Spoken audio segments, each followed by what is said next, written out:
sugar اگر زیادہ کھا لی جائے تو وہ اس میں دل کے ویلز میں اور مختلف نالیوں میں جگہ جگہ بیٹھ کر اور خون کے وریدوں میں جم کر کئی قسم کی خرابیاں پیدا کر دیتی ہے، گردوں کو ڈسٹرائے کر دیتی ہے، اعصاب کے اوپر بیٹھ کے ان کو ڈل کر دیتی ہے، بعض دفعہ اتنا بے حس کر دیتی ہے کہ ہارٹ کا اٹیک ہوا بھی ہے تو مریض کو پتہ نہیں لگتا، چھوٹے موٹے اٹیکس کا پتہ ہی نہیں چلتا، اور اسی لیے ان کو خطرہ ہوتا ہے کہ ان کی پاؤں کی انگلیاں وغیرہ گلنی شروع ہو جائیں،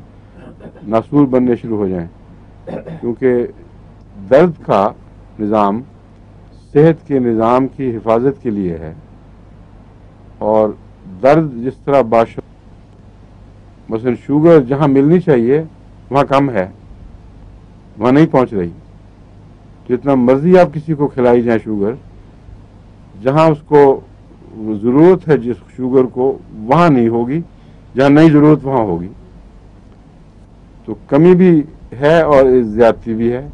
بیک وقت